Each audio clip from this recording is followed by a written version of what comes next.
número 3 nos retrata um encontro que Jesus tem com um homem importante, com um homem, aleluia, rico, com um homem respeitado, com um homem conhecido, com um homem, aleluia, que conhecia acerca da lei. Porém, era um homem que ainda estava apegado nos costumes e apegado na amizade e no conhecimento dos doutores da lei que ali tinham parcialidade com ele. Tanto é que, para não ser visto e não gerar nenhum comentário contrário, ele vai procurar, ele vai de encontro a Jesus, ter com eles de noite, escondido, para que ninguém pudesse ver. Mas a Bíblia chega a dizer que Jesus recebe Nicodemos. E Nicodemos, quando vai de encontro a Jesus, já chega elogiando, já chega com palavras bonitas, já chega falando palavras doces e agradáveis. E ele vai dizer: Senhor, eu nem sei que tu és filho de Deus, eu nem sei que tu és um enviado. Por quê?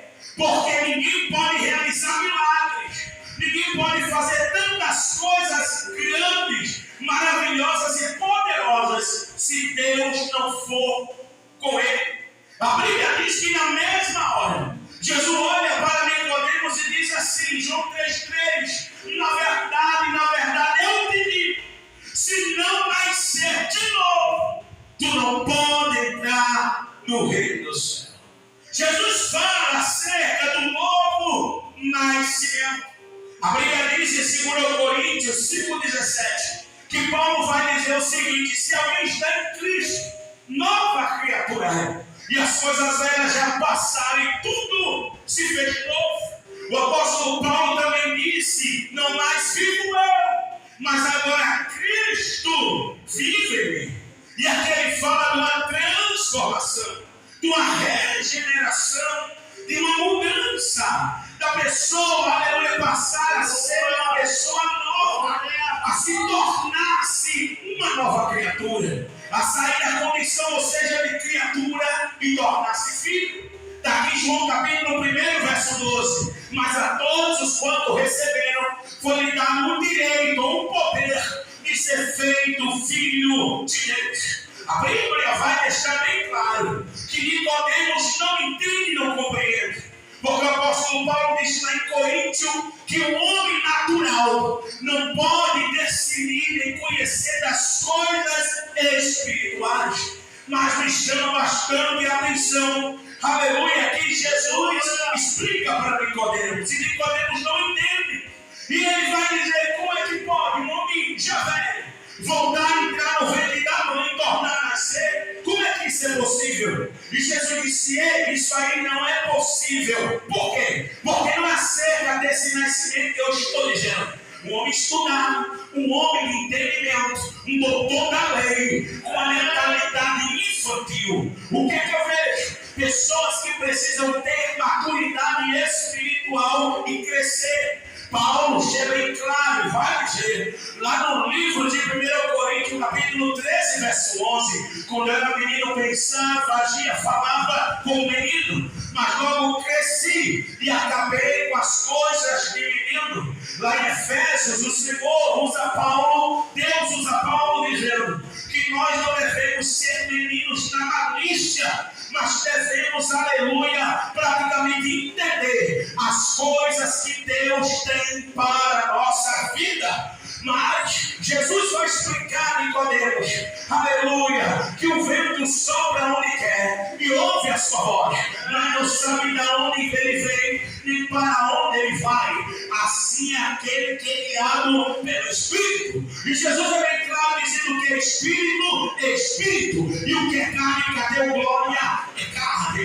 E quando chega no verso 16 de João capítulo 3, ele é bem claro em dizer o seguinte, meus irmãos e minhas irmãs: ele vai dizer que Deus amou o mundo de tal maneira que deu seu Filho único, unigênito, para que todo aquele que nele crê não pereça, mas tenha a vida eterna. Diga para a pessoa no teu lado: Deus enviou seu Filho ao mundo, aleluia, para salvar o mundo, para que todo aquele que nele crê, não pereça, mas mas tenha, cadê a glória? A vida eterna. Se tu quer ter a vida eterna, se você quer receber milagre, cadê a glória? É preciso crer. Isso porque Marcos 9:23 diz que se tu puderes crer, tudo é possível àquele que crê. Lá em Hebreus capítulo 10, verso 38, diz que o justo viverá da fé. Eita glória! Os que moram em Hebreus é bem claro, dizendo que o justo vive pela fé. E é interessante deixar bem claro, e Jesus disse em João capítulo 11, verso 40, não tinha grito, se creres, verás o que? Verás o que? A glória de Deus. A Bíblia também em Romanos 14:23, que tudo aquilo que não é de fé é pecado. Diga para a pessoa do teu lado, tira dúvida, tira o será, tira o quem sabe, tira o talvez, tira o melhor mecar, tira o mais ou menos, tira o meio assim, cadê a glória? E usa a tua fé, porque vai nascer. Quem tem fé confia, cadê a glória? Quem confia. Quem tem fé acredita, cadê a glória? Quem acredita. Quem tem fé espera, cadê a glória de quem espera? E Deus é bem claro, dizendo a vida eterna é para aquele que crê. Outro detalhe, a vida eterna é para aquele que renuncia à prática do pecado. Está lá em 1 João capítulo 2, verso 15. Oh glória, não mesmo mundo, e o que no mundo há. Se alguém há no mundo, o amor do Pai não está nele, porque tudo que há no mundo, a soberba da carne, os prazeres carnais, tudo que sobrevém, meu filho, passa. Mas ele diz que aquele que faz a vontade de Deus, cadê a glória? Permanece para sempre. Tiago 4:4, adúlteros e adúlteras, não sabe vós que a amizade com o mundo é inimizade contra Deus? Se alguém fizer amigo do mundo, cadê a glória? Se constitui inimigo de Deus. É por isso que Isaías 59:2 diz que o pecado faz separação entre o homem e Deus e o homem. Está lá em Gênesis capítulo 3, quando Adão e Eva transgrediram a lei, desobedecendo. Qual foi a primeira tendência dele fazer? Se afastar de Deus e se esconder. Porque o pecado afasta o homem de Deus. Também o pecado leva à morte. Está lá em Romanos capítulo 8, verso de número, aleluia, primeiro. Nenhuma condenação agora os que estão em Cristo Jesus, para o que não anda segundo a carne, e se segundo o Espírito. Quem anda segundo a carne está decretando a sua própria condenação. Sem contar que Paulo em Romanos 6:23, cadê a glória? Que o salário do pecado é a morte.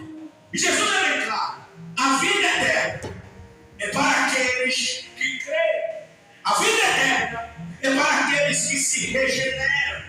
A vida eterna é para aquele que renuncia ao mundo de pecados e vive uma nova vida com Cristo. E Jesus explica da sua missão, dizendo que o amor do Pai, João explica dizendo, foi tão grande que Deus amou o mundo de um amor inexplicável, de um amor incomparável, de um amor inatingível, de um amor que ninguém nunca vai ter. Que amor é esse, meu bispo? É um amor de tal maneira, é um amor sem explicação, é um amor sem igual, é um amor incomparável, é um amor, cadê a glória?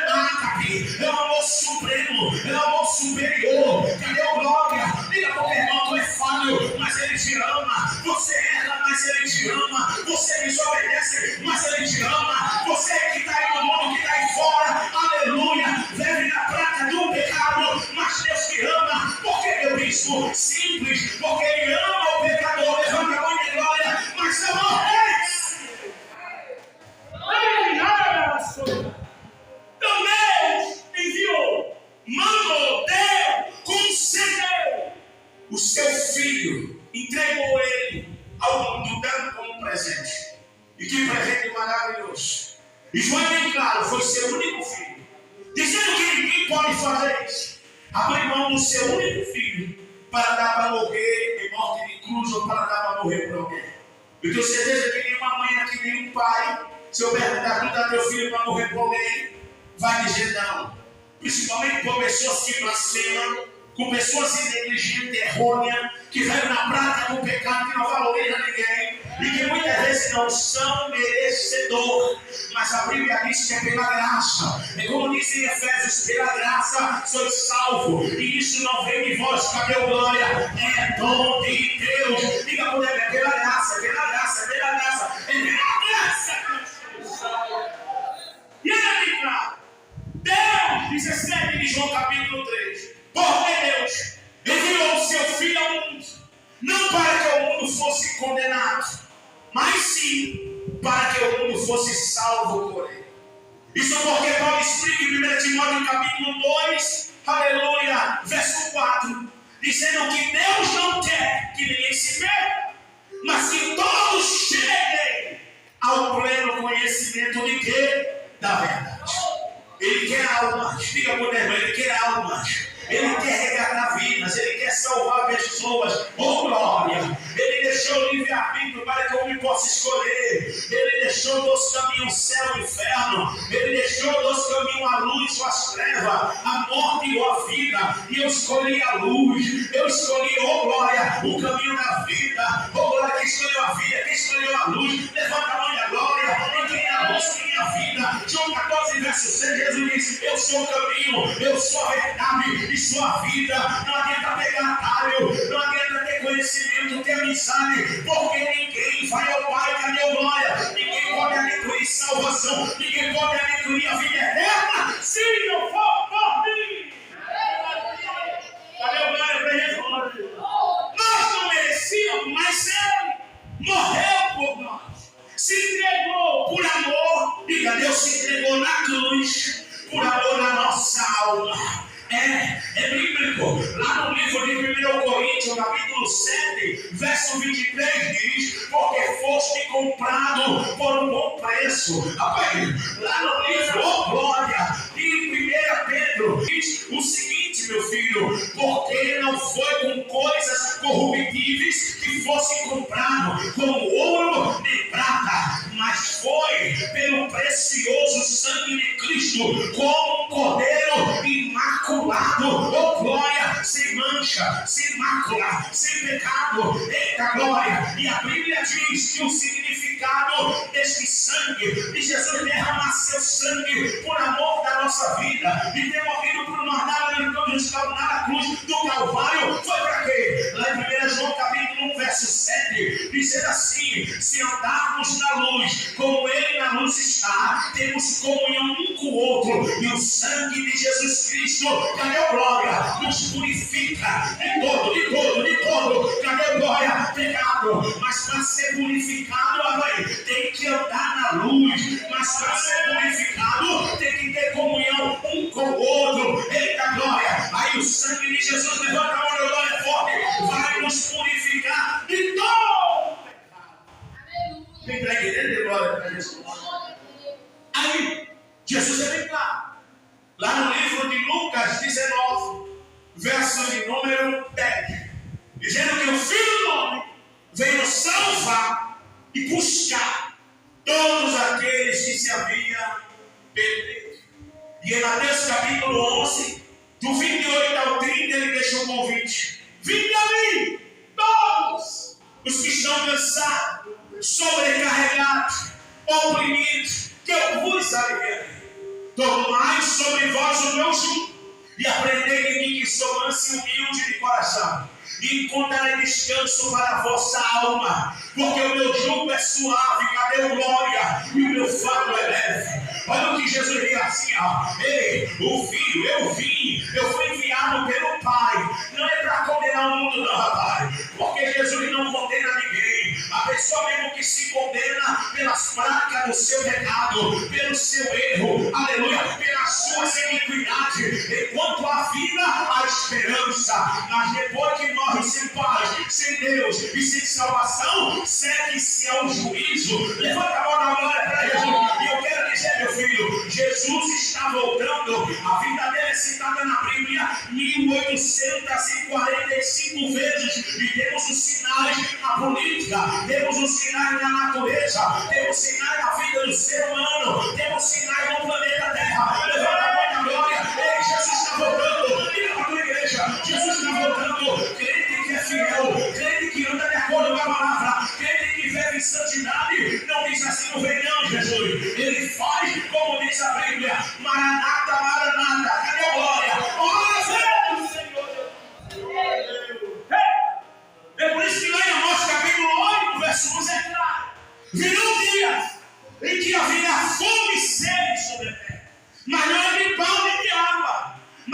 ouvir a palavra de Deus. E o próprio Jesus disse em Mateus 24:35: passarão o céu, vai passar a terra, cadê a glória? Mas a minha palavra, mas o que eu prometi, mas o que eu falei, levante a mão de outro glória, não vai passar. Eita, glória seja dada. Se Jesus voltasse, tu ficaria ou subiria? Se Jesus voltasse, tu seria arrebatado ou ficaria aqui nesta terra? Faça uma autoanálise de si mesmo. Eu trago a palavra de 1 Coríntios 11:28. Examine-se a si mesmo. Como tem sido a sua vida? Como tem sido as suas atitudes? Como tem sido as suas ações? Será que verdadeiramente nós estamos libertos? Porque João 8:32 diz: conhecereis a verdade, e a verdade vos libertará. João 8:36 diz que se pois o Filho verdadeiramente, ou glória, vos libertar, sereis livres. Não tem libertação se não seja por meio do Filho. Aleluia. Não tem libertação que não seja através da verdade, da palavra, que é o próprio Jesus. Levanta a mão da glória. É por isso que ele diz: eu não vim condenar, eu vim salvar. Diga, ele não veio condenar, ele veio salvar. Ei, mas a salvação depende de você. Mas para você adquirir o direito, o passaporte, para entrar na Canaã celestial, para herdar a vida eterna, cadê a glória? Só depende de você. Eita, glória. Nicodemo, escuta esta verdade. Jesus quer abrir a mente de Nicodemo para que ele entenda que não é palavras que vai trazer salvação, que não é medo de autoridade, não é medo de ser visto pelos amigos, pelos colegas, pela sociedade que vai o levar à salvação. Não. Mas Jesus disse que o que vai levar ele para a salvação e que vai lhe garantir direito de herdar a vida eterna, ele fazer o que? Nascer de novo. É ele, aleluia, ter uma nova, Romanos capítulo 6, verso 3 e verso 4. É ter uma nova novidade de vida. É ter, Salmo 37, verso 5. Entrega o teu caminho ao Senhor, confia nele, cadê a glória? E ele tudo fará. Mas vem comigo para eu concluir. Lá em 1 João capítulo 1, verso 7. Que diz: se nós andarmos na luz, como ele na luz está. Rapaz, irmão, eita glória. Porque a Bíblia diz lá em 1 João capítulo 2, verso 6, se alguém diz está nele, também deve andar como ele andou.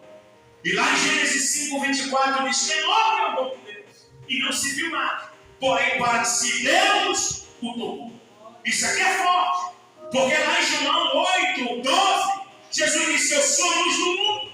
Quem me segue verdadeiramente não andará em trevas, mas terá o quê? A luz da vida.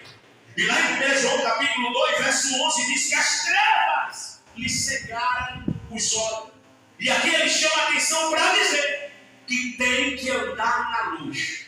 E o salmista também no Salmo 119, verso 105: lâmpada para os meus pés é a tua palavra, e é a luz para o quê? Para o meu caminho. E ele é forte. E Jesus fala fortemente. E diz o que? Se andarmos na luz, como ele na luz está. Depois de andar na luz, tem que ter o quê? Meus irmãos, uma união. Porque o Salmo 133 diz: com bom e com suave é que os irmãos vivam o quê? Em união. Isaías 41, verso 6 diz que o outro ajudou e ao seu companheiro disse: esforça. Hebreus 12, 14 diz: segui a paz com todos e a santificação, sem a qual ninguém verá o Senhor. E aqui o Senhor é bem claro: para adquirir a vida eterna, para adquirir a salvação, tem que andar na luz. E também tem que ter comunhão para com o seu próximo. Para que, meu bispo? Para que o sangue de Jesus venha nos purificar de todo o nosso pecado. E se não for o verso 14 de Apocalipse 22, ele diz: bem-aventurado os que lavam as suas vestes no sangue do Cordeiro, para que tenha direito a entrar no céu pela porta. Eclesiastes 9:8 diz: em todo tempo sejam lavas as tuas vestes, e nunca falte o óleo sobre a sua cabeça. É por isso que Davi disse no Salmo 23, verso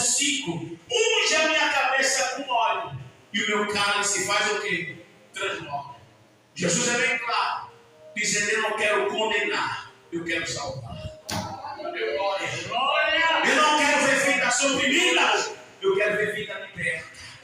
Eu não quero ver vidas, aleluia, na prática do pecado. Eu quero ver vidas vivendo uma vida de santidade. Está lá em 1 Pedro capítulo 1, verso 15 e 16. Sede santo, aleluia, como é santo aquele que vos chamou. Sede também santo em toda maneira de viver. Sede santo, cadê glória? Porque eu, Senhor, sou santo. E tu sabes que a palavra santo significa separado. E nós temos que estar separado do mundo, separado da prática do pecado, separado das coisas ruins desse mundo e viver uma vida plena, na plenitude do Espírito, em oração para com Deus. Amém, não?